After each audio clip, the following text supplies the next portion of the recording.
There's one very great wise man from ancient India. His name is Chanakya. Some of you may know him. He said the most valuable thing we have in life is our time. Because even all the money of the world, not just a little money, all the money of the world cannot buy a single moment of time. So you have so kindly come here to offer the most valuable thing you have, which is your time and your attention. So for that we're very grateful. Thank you for being here. So the topic of my talk is that Sri Prahlad and Nityananda said so many nice things about me, about all my accolades of learning Sanskrit and studying for so many years. So the topic of my talk is if I would feel any pride in that, then I'm totally ignorant. Because real knowledge is coupled with humility. And humility is the foundation to receive true spiritual knowledge. So that's the subject of today, bowing to the truth. Humility as the gateway to spiritual knowledge. Now in Bhakti, we are very much aware that whenever we do something, we're very limited. We depend on grace to do so many things. Even for me to move my mouth, to move my tongue, right now at this moment, to have my mind clear and straight and say what I need to say, what I want to say. I actually cannot just do it on my own. We're so dependent in every way.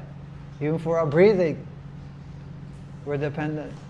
So therefore we call out for grace, so that whatever we do, the divine will empower us to do so in the best possible way. So I'll chant some prayers. Om Ajnanatimidandasya Gyananjana Shalakaya Chakshurmilitam Jena Tasmai Shri Gurave Namaha. Sri Chaitanya Manobhishtam Sthapitam Yena Bhutale Swayam Rupa Kadamayam Dadati Swapadantikam Vancha Kalpatarubhyashcha Kripa Sindhubhyevacha Patitanam Pavanebhyo Vaishnavebhyo Namo Namaha. Jai Sri Krishna Chaitanya Prabho Nityananda Shri Advaita Gadadhara Srivasadi Gaura Bhakta Vrinda. Hare Krishna Krishna Krishna Hare Hare Hare Rama Rama Rama Hare Hare. Mukham karoti vachalam pangum langhayate girim vitkripatamaham vande Shri Gurum Dinatarinam. Anyone know who this is?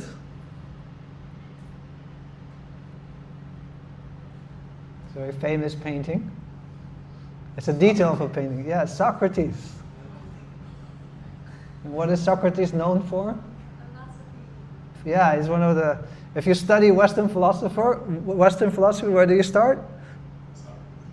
Plato, Socrates, Plato. He wrote, the dialogues of Socrates. He was a student of Socrates.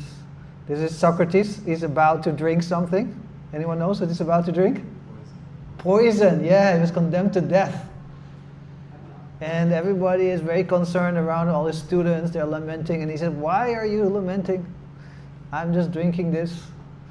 And after this, my soul leaves the body. And the body, it's already dead. So what's the point of you lamenting? You see the those who study the Gita, you can see the similarity there. So once, Socrates had a very good friend. And although one of the things I studied in school is Greek, the name is very difficult of that friend. I didn't remember it. But he had a very good friend. And his friend went to a very nice place. I've been there about 30 years ago on a school trip. Anyone knows what this place is? No. It's a place in Greece. Delphi, yeah, this is the Oracle of Delphi. Have you heard about the Oracle of Delphi? So there was a priestess there, and she would chew on something, I think, and she would be in certain steams with, certain things, certain substances which are a little mind expanding and so on. And then whatever question was asked, the answer would be revealed by the priestess. So what was the question Socrates' friend asked? He asked, is there a wiser man than Socrates? And so the priestess went into trance, and she went in the vapors, and she chewed something, she went into trance. And the answer was? Anyone knows the answer? No! In the whole country, there's no one more wiser than Socrates. So, friend reported back to Socrates. And Socrates was like, what? Me? What are you talking about? Me, the wisest? I really don't know anything. Mostly I just ask questions to people, and I it's the Socratic method, right? You kind of ask questions and you kind of show that people really don't know so much what they're talking about. At that time in Greece, you had a lot of what's called sophism. Is that the right pronunciation? Sophism? The sophists, they would be very expert, they would be very learned and very good in arguing about things. But it was really about, argument for argument's sake, to win debates, to get prestige, to become someone in the society when you had the learning. So learning was respected. So he would often expose them by just asking questions. So he went out on a search. He found different people, poets and politicians and even artisans, and just did what he always would do. He would ask them questions. And only to find out that even people supposedly very learned, like let's say he met a very famous poet, and he had them explain their poetry and kind of go deeper into it, only to find out actually they don't really know what they're talking about. And when he asked further and further. So he did not do this in an arrogant way. He just really wanted to come to understand. And he said, well, yeah, maybe if there's any truth to me being the wisest person, is that I fully acknowledge from the depth of my heart that I don't know. I don't know anything. I'm just trying to learn, but I don't know that much. So that is such a powerful foundation to learn from, that you don't know. To be honest, to almost embrace your ignorance. To just own your ignorance.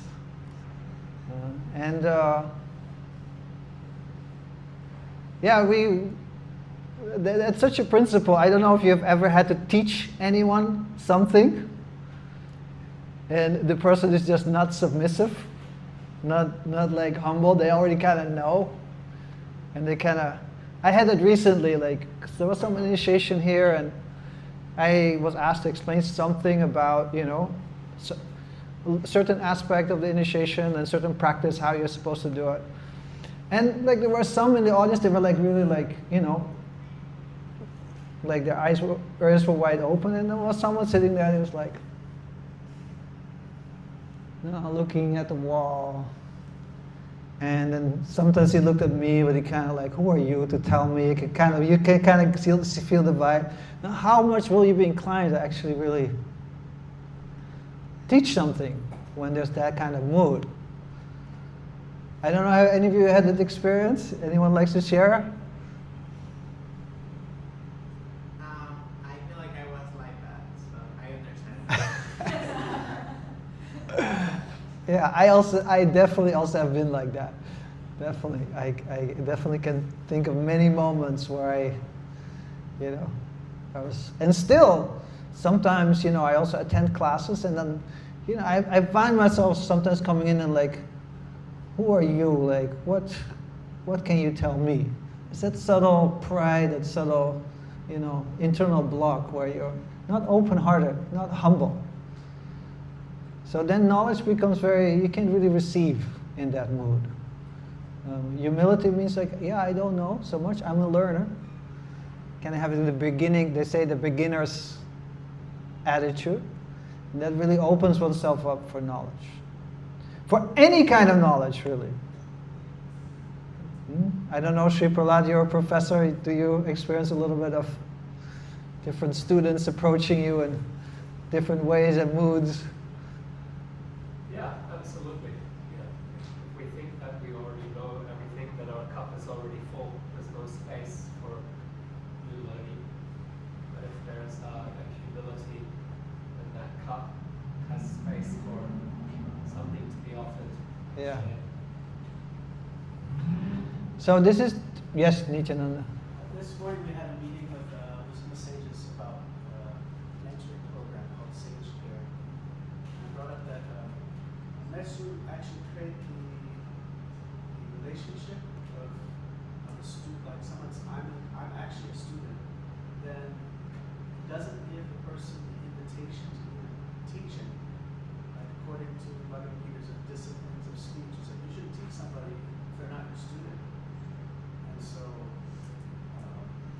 I've seen situations where I could have said something, but I don't feel comfortable in saying something. Yes. It hasn't, like, even though they're seeing me kind of as a teacher, but that relationship is not really established. Like, okay, I'm not going to teach until you ask for it. Yeah, and that's exactly what Krishna did in the Bhagavad-gita. So Arjuna fell into despair at the commencement of the battle. And he gave Krishna many, many arguments why he should not be fighting this battle. And then Krishna very shortly answered, Arjuna, you're a Kshatriya, you're a warrior. You have to do your duty. And then he gave more arguments. But he couldn't resolve his dilemma. Why, not to go into too much detail, but he couldn't, and then he finally surrendered to Krishna. And he says, Shishasteham, I'm your student. And then some of the commentators says, Krishna may respond, well, you say you're my student, but I already told you what to do, and you had so many arguments against me, so you're not really willing to learn. Why would I instruct you? And then Arjuna asked, Shadimam, instruct me. Tvam prapannam. Now I've taken shelter of you as my teacher. I'm coming with a blind slate. I'm not coming with I know everything and I have all my arguments ready and I'm coming to learn. Please, you instruct me. You tell me what I should do in this circumstance. So, and only then, when he came to that point, then the whole Bhagavad-gita was spoken. Only from that point, when he submitted himself in humility and honesty and sincerity. So, in the course of the Bhagavad-gita, Krishna speaks about what is knowledge. And he also speaks about the process of gaining spiritual knowledge. It's a series of 5 verses in the 13th chapter of the Bhagavad-gita. And we'll be focusing on just one.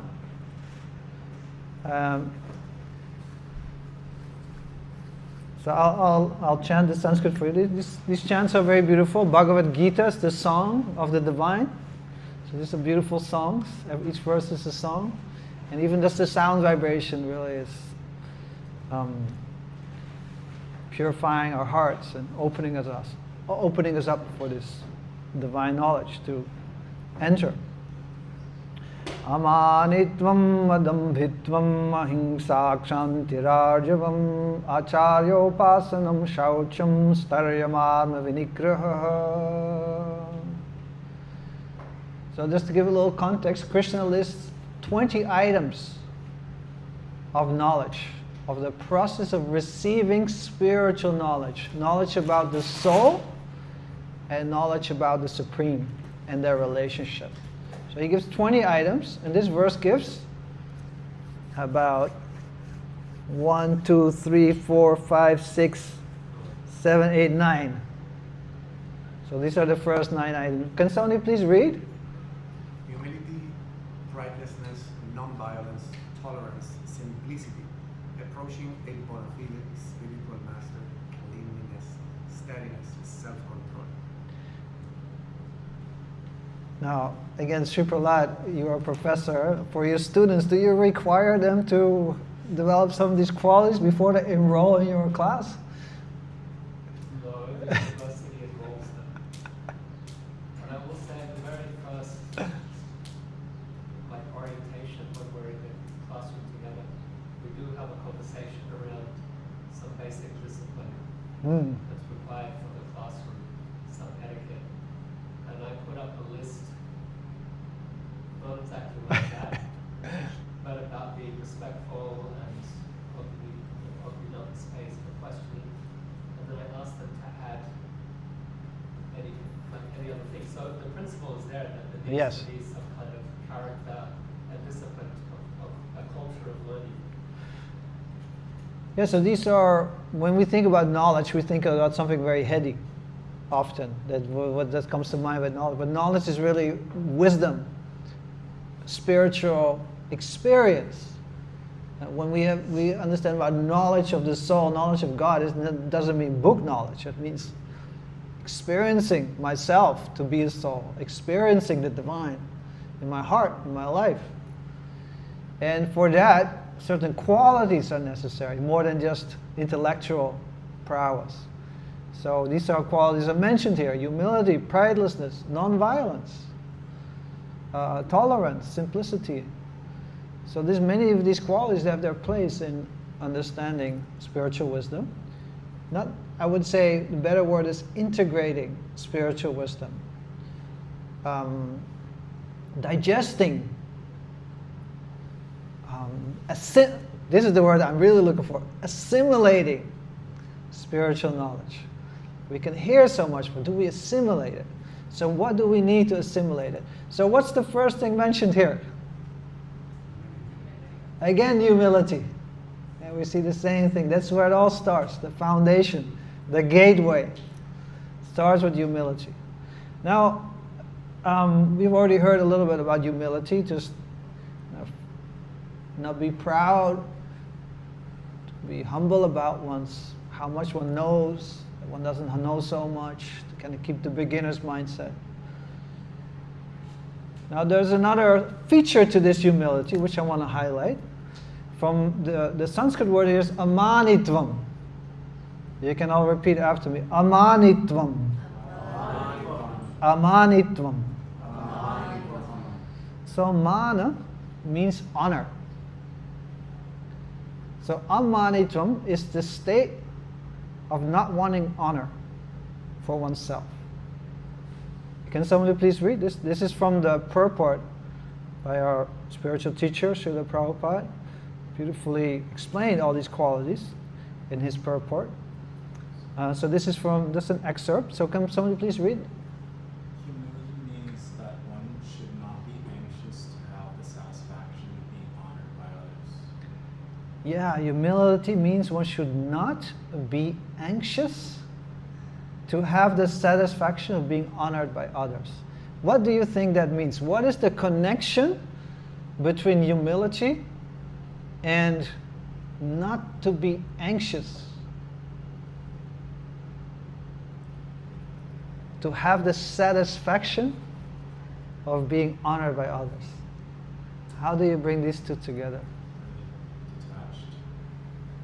The person's detached from finding value in other people's verifications. Yes. He's saying people will detach from other people's validations and praise. And perceptions. Perceptions.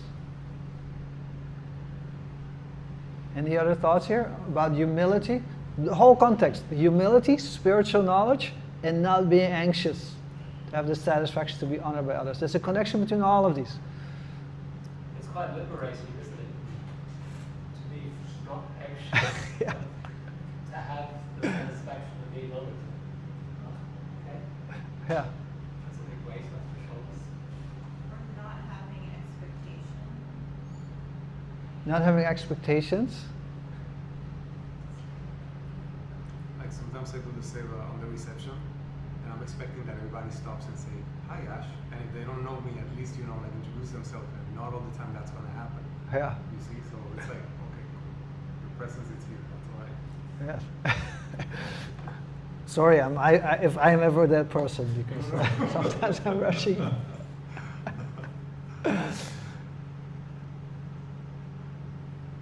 Why do we need honor from others? Mothers? Others. Oh. From others, yes. Yes. I think it comes from our ego, and when we're living from our ego, that's also where our anxiety comes from. Because then we need this thing, because we see what we're told we are as what we are. Yeah. Yeah, that's a really good point. The desire for honor comes from our ego. So we kind of lost touch with our true self. And so we're trying to build this ego in this world, this identity in this world. And the honor we get for that identity, that validates that identity. That makes us think, yes, I'm valid, I'm worth something. It gives self-worth. It's an externalization of that self-worth. And the lady sitting behind you, I think you also want to say something. I was going to say something similar to that. It's validation. It's outside validation. Yes. Address our insecurities. Yeah, we're all insecure in some ways. So when we're honored, then we feel more safe, feel more secure about ourselves. Because I don't feel secure in myself, so I have to get that security from that validation from someone else. Yeah, in Sanskrit the word is ahankara, called false ego, or the ego.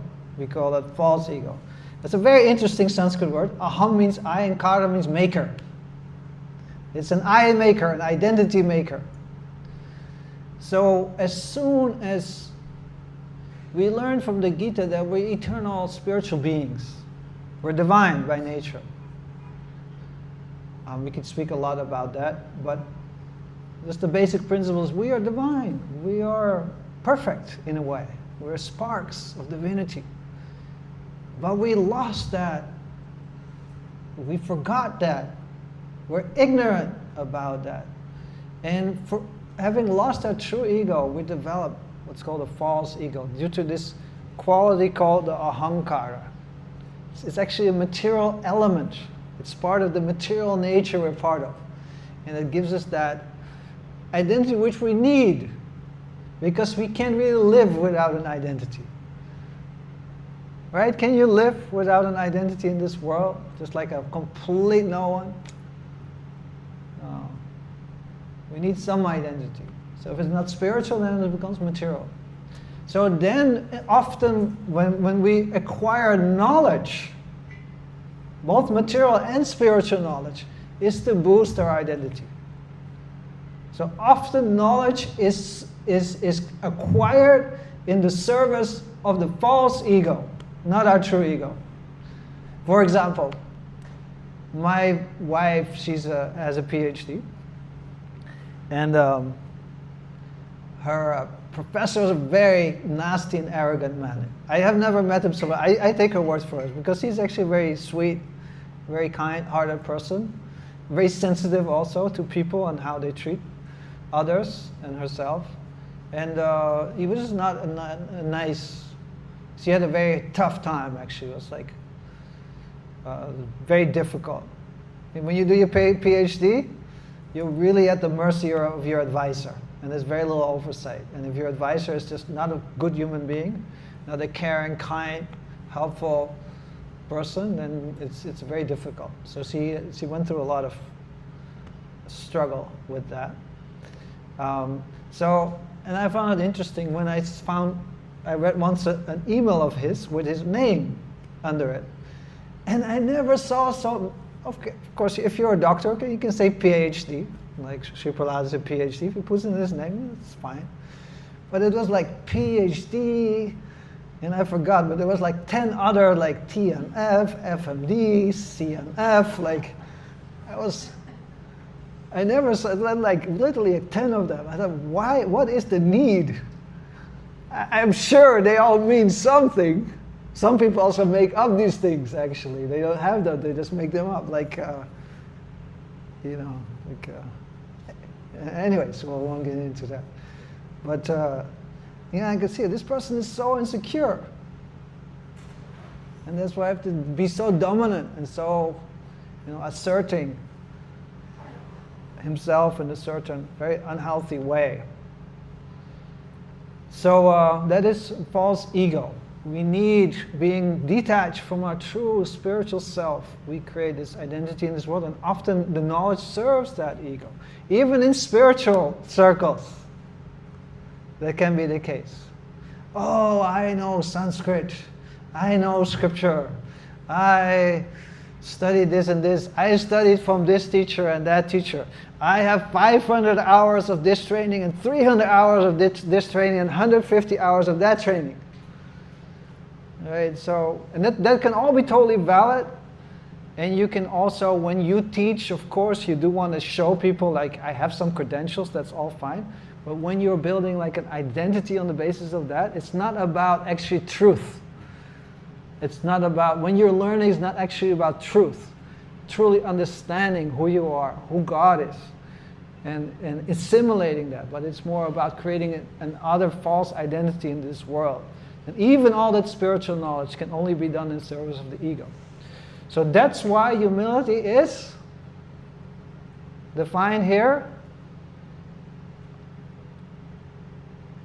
Should not be anxious to have the satisfaction, the validation, to have honor from others, to establish one's identity in this world.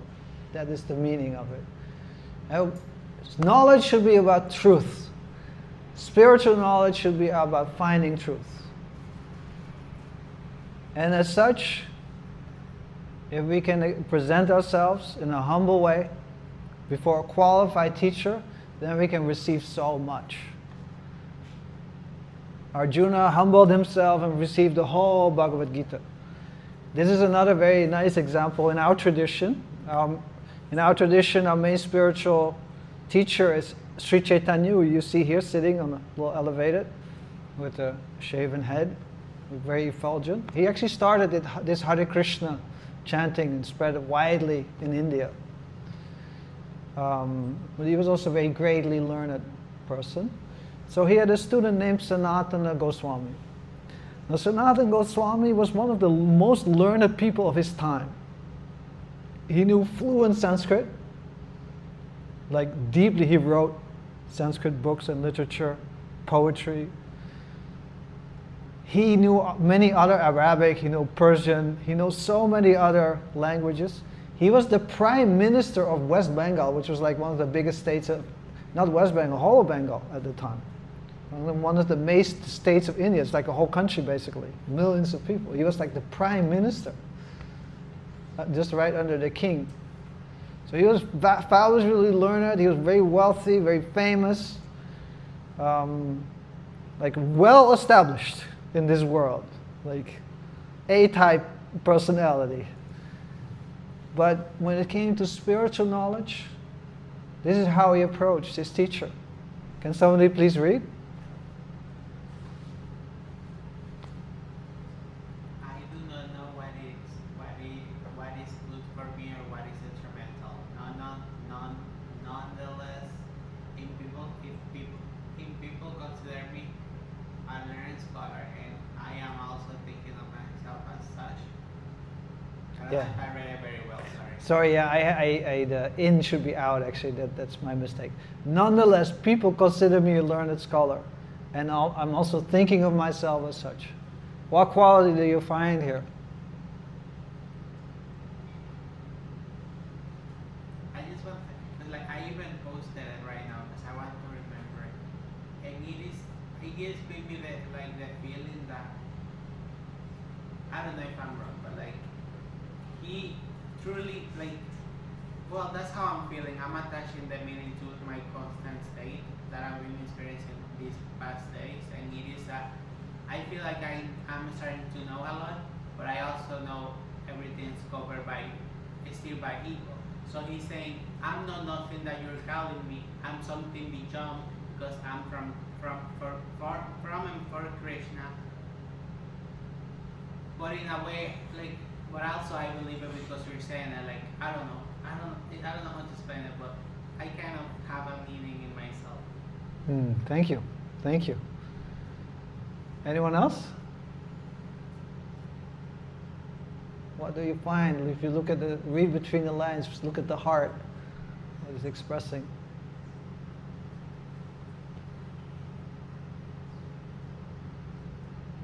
I found especially the last line very striking.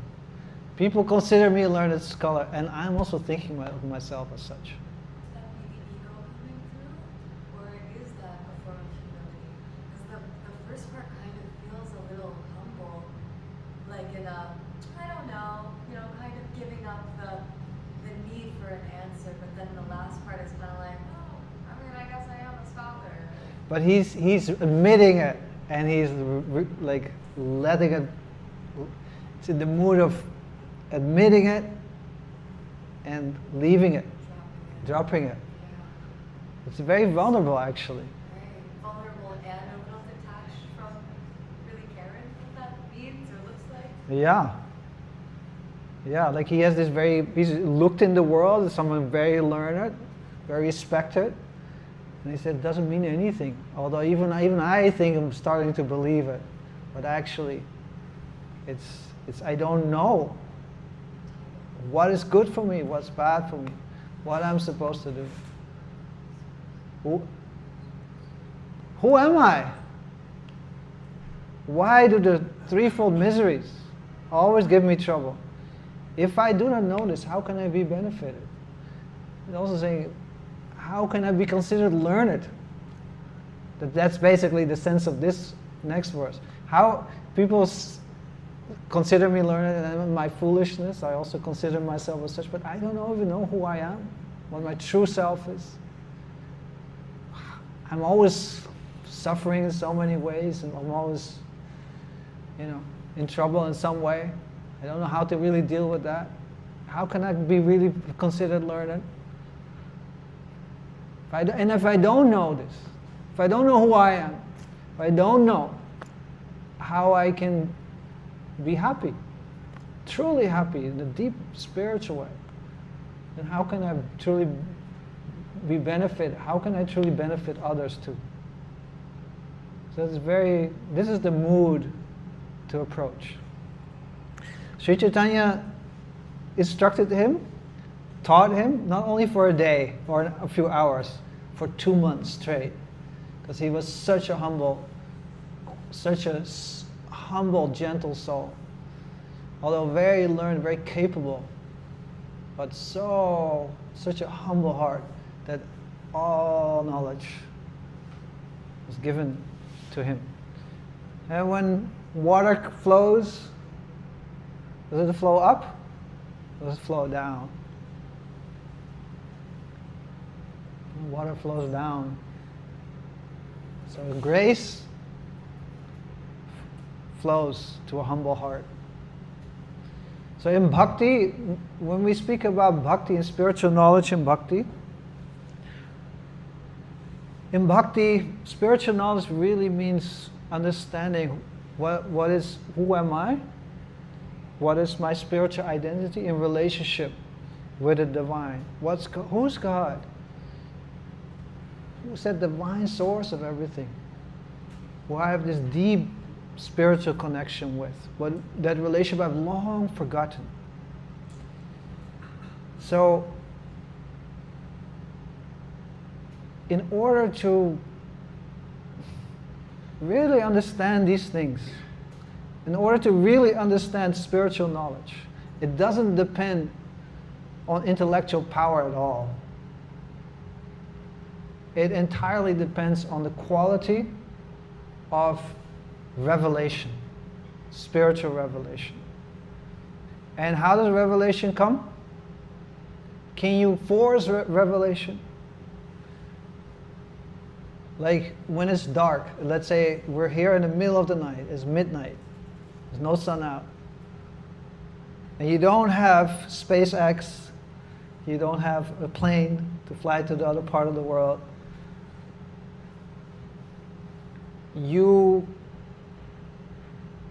But you want to see the sun. How are you going to see the sun? You gotta become the light.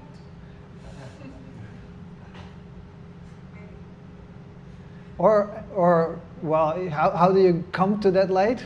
Or will the light come to you? That's a great question. How are you going to see the sun? There's only one option. We wait a couple of hours. Yeah. You patiently and humbly wait. Yeah. So when it comes to revelation, it's something we can't force. It's something we receive. There's a very beautiful verse. This is from it's mentioned in several Upanishads actually, several wisdom texts from ancient India, including Katha Upanishad, the Upanishad I've been working on. And it's a very, very powerful and foundational verse of all the great knowledge of India, the Upanishads. Nayam madma pravachanena labhya na medhaya na bahuna shutena yam vaishad vrinute tena labhyas tashaisha atma vivrunute tanum swam. Can somebody please read the translation? The Supreme Self, God, is not understood by explanations, by the power of the intellect, or by much hearing. He is attained only by one whom he chooses. To that person, the Supreme Self reveals his own form. Yeah. It says vivrinute. To the one, not by the power of, just by intellectual prowess, by giving very powerful classes like, look, I'm such a great speaker, I'm speaking about God, and I'm giving that power will not necessarily, there's the power of explaining something that does not give you the power to understand truly, necessarily. Or Medaya, if you have a very powerful intellect to comprehend things. Like, you have amazing people in this world. They can comprehend so much, like advanced math and so on.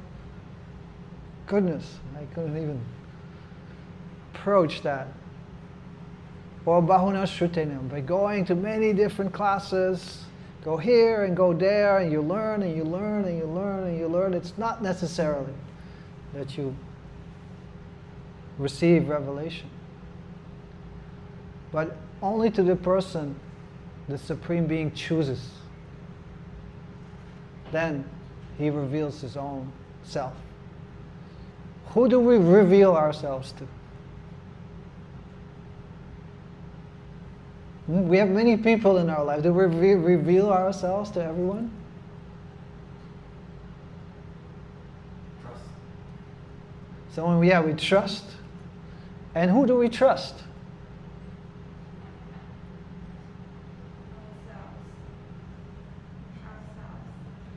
Well, when you trust someone else, what quality in them makes you trust them? Of course, you have to trust yourself in order to trust the other. But there's some qualities in someone which makes you. Honesty. Trust friends. Friendship. Openness. Openness. Animals. Animals. very unique answer. Understanding. Understanding. I would say there's one quality which allows us to reveal ourselves more than anything else. Love. Love, yeah. The people we love and those who love us, that's the people we most reveal ourselves to. When you truly love someone, that's when you really share. When you know somebody loves you for real, then you can really trust that person. And you can really share yourself. That's to be earned. So in Bhakti, knowledge comes from, true knowledge comes from Bhakti, from love. When we express our love for the divine, and we touch the heart of the divinity with our love, then that revelation can come. So this is a verse about Bhakti, really. And Bhakti is the true gateway to spiritual knowledge, and humility is such an essential quality of Bhakti. Why? Because we read so many different narrations in the sacred text about when devotion is expressed with that quality of sincere humility, that really touches the heart of the divine. When the devotee cries out that, "Oh Krishna," or whatever name of God you want to take, I don't know you, I don't know myself. I struggle in this world. Your devotion is not based on like wanting to be something great, but becoming small before the divine and calling out in love. Then that revelation can take place. And on that's the fertile ground for true revelation to happen. So bhakti is humility is an essential quality within love. So love, when we express our love for the divine, for God, then through that comes revelation, but that love has to be informed, I would say, has to be grounded in humility. That's very much the mood of actually chanting kirtan, is that call with love to the divine, with a humble heart, coming as you are. You're not here to be anything, to show off in some way or another, to project your identity. Sometimes you're in kirtan and people like with their phone, which is can be nice, okay, but many times it's like, look, me, I am in kirtan chanting, and you're projecting again your image. I am spiritual. But that's not the mood. The mood is to come with genuine humility, prideless, to consider oneself, come as one is with all one's imperfections, and to just call out for grace with love. And then that reciprocation comes very, very powerfully. And that revelation may not come at once also. And the sun may not come at once. So chanting is like the rooster. The rooster is crying for the sun to rise. And the sun eventually will rise. So chanting is like that. It's crying for the divine to appear, to manifest. And we do feel, when we approach in a way, we do feel that transformation, that presence. We can quickly experience that. But for that full revelation to take place, for the full sun to rise, that may take some time. So that patience also is there. It's also part of humility. So just to summarize, because I went a little over time. Humility is an essential quality for receiving any kind of knowledge, both material knowledge, spiritual knowledge. But in spiritual knowledge, it's especially important. Humility is also defined as not being anxious to get the honor of or the satisfaction of being honored in this world. We shouldn't approach spiritual knowledge to just build another identity. And we should approach for the truth. And we should approach for a revelation. And with a humble heart and an affectionate heart, then that revelation can come to us. So in this way, humility becomes the gateway to spiritual knowledge. So thank you all so much for your attention, for your participation. And yes, if there are any other comments, reflections, realizations, please let us share. I wanted to mention about the word honor. At the beginning, let me see if I can find the picture I took. Yes, humility means that one should not be anxious to have the satisfaction of being honored by others. It took me a second to kind of like, let that kind of land in.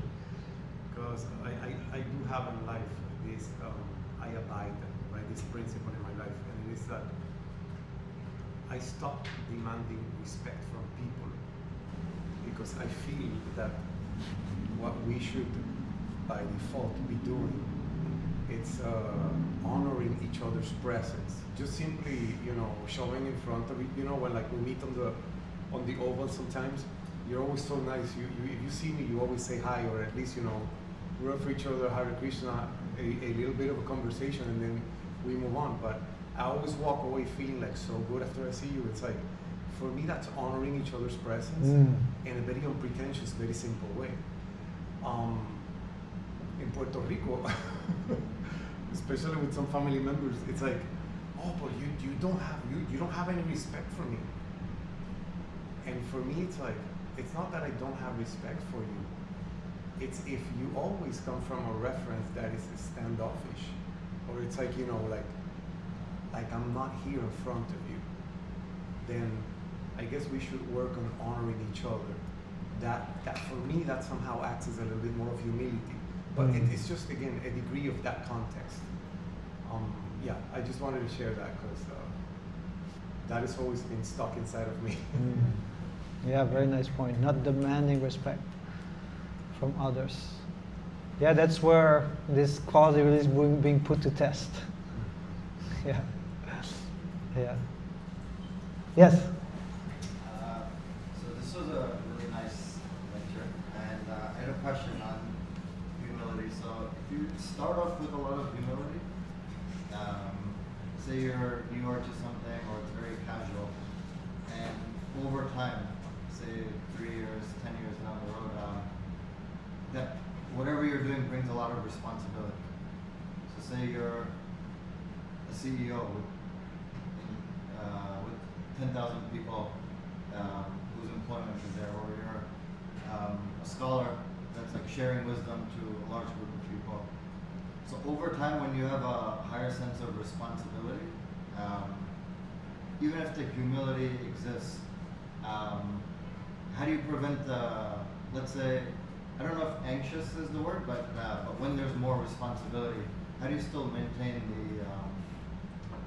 the lightness of it all? When you have a different sort of possible weight on your mind? Is that, it seems like it's ego also, but how do you release from that when the intention is good? Yeah, that's a very good question. And that again comes back to the false ego.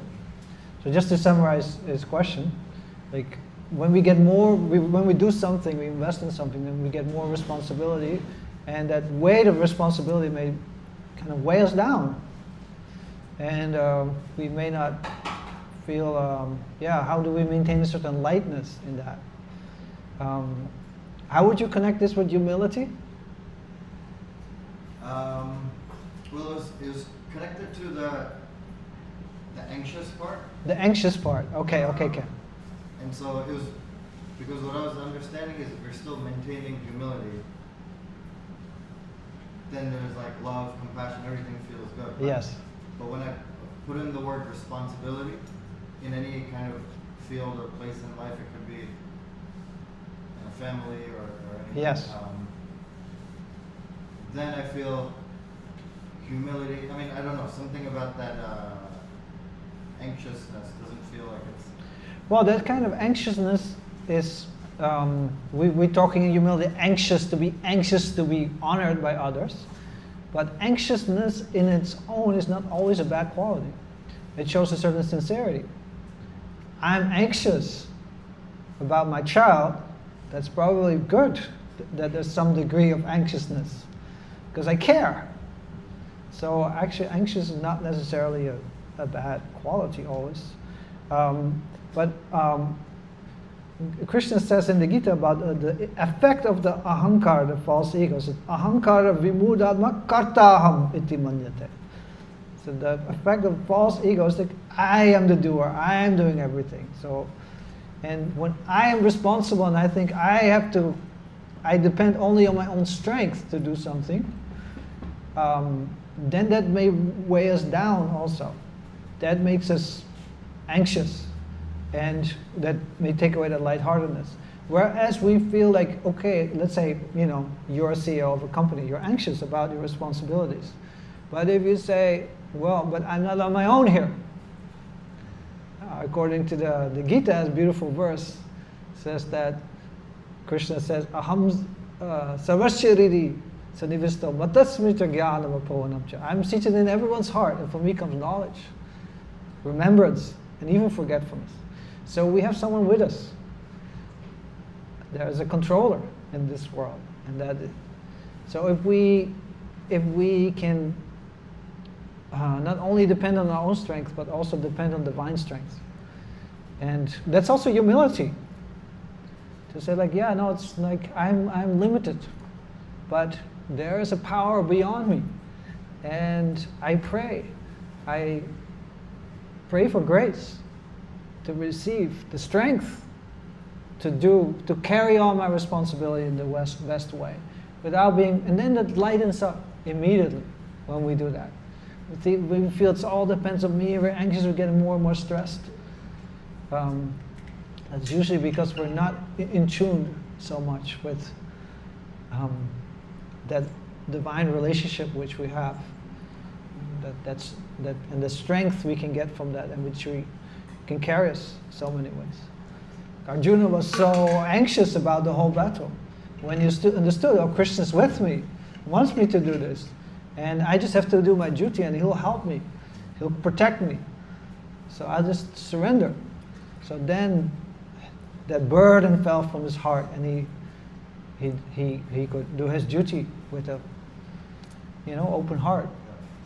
So almost dissolving the self-responsibility and sharing it with the greater everything. Yes. Yeah. Tapping into divine grace, divine strength. I have two questions. One is a concern that humility might appear, or we might be, a concern we have about humility might be that it looks like a lack of self-respect. And so that's one thing. From the positive side, you've given a wonderful presentation about the importance of humility and for spiritual life and connecting with the divine. And so my other question is how to cultivate it. So a concern about it possibly indicating a lack of self-respect and self-honor. Being anxious to be honored, but there's also this, it seems important that you do respect yourself in the world and in life and in relation to others. And that's the concern, and then the other is, it does appear important nonetheless, getting around that concern, how do we cultivate it? Yeah.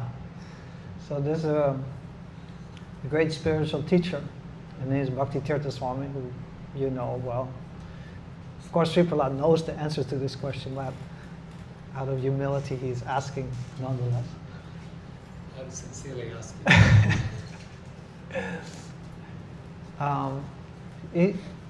He says, humility does not mean thinking less of oneself, but thinking about oneself less.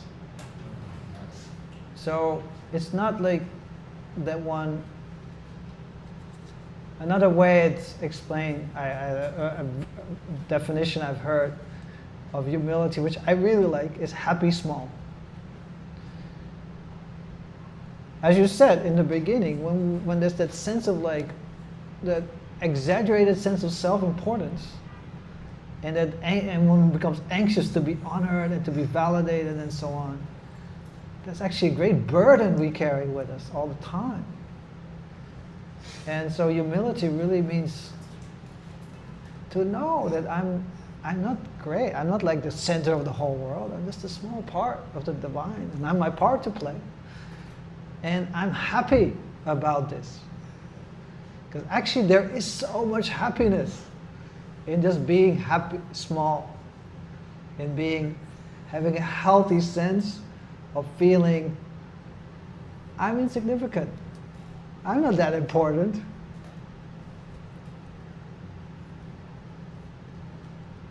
So there's a great relief, there's a great truth in that. Humility is in many ways just embracing that truth of our own smallness. But that doesn't mean that because I'm small, I'm not like the center of the world, that people can just walk all over me at all times, and you go into your workplace, you're just going to be humble. And we also deal with the world. And we don't also have to set some healthy boundaries and so on. And so many times when there's a lack of self-worth, humility is not a lack of self-worth. It's actually valuing what one truly is. A divine spark of the divine. I'm divine, but I'm not like anyone great. You see? Happy small.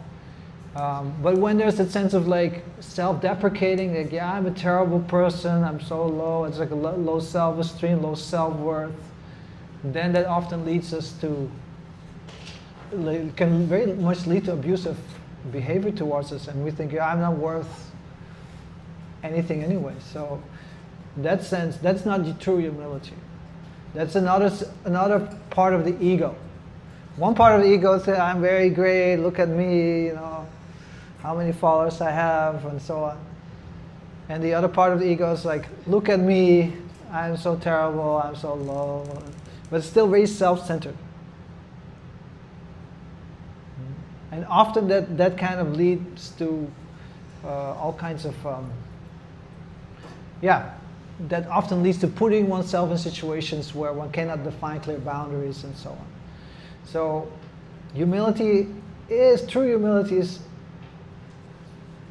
rooted in spiritual understanding of oneself as a spark of the divine. Not that I'm anyone great. I'm a spark of the divine. I'm happy small.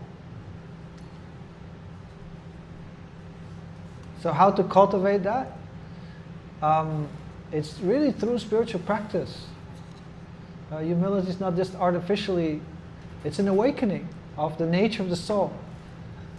A realized soul is by nature very humble and happy, and feeling a healthy sense of feeling insignificant. And feeling, but by divine grace I can do so many things.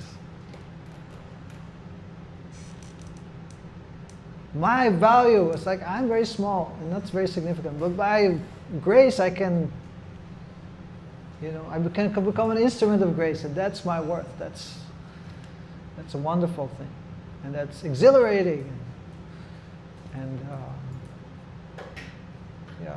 filling the heart.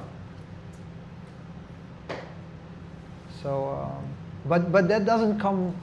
That's an awakening of that consciousness, and that comes by spiritual practice.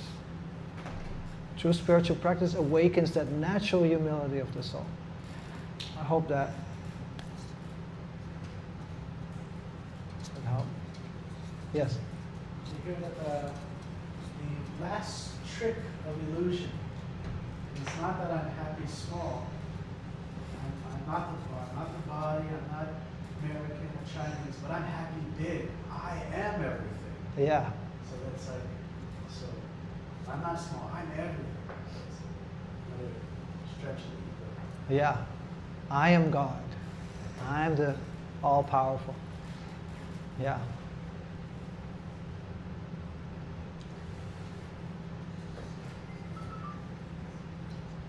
Any final thoughts, realization, questions? It's beautiful to discuss like these different degrees of what unity is, what ego is, and all that kind of stuff. I wish everywhere where this is discussed, there is different layers of that. Yeah. In some places, it tends to be like extremes of whatever it's being discussed, and that doesn't help. Yeah, this kind of sangha where we come together and remind ourselves. Here, I'm grateful to all of you because what I'm speaking about is, in many ways, I'm reminding myself of these spiritual teachings, which I kindly receive from people much, more realized. So, yeah, this kind of sangha reminds us of who we are, what we can truly aspire for, and can truly make us happy. So yeah, it's a great privilege to have this kind of sangha. So thank you all so much.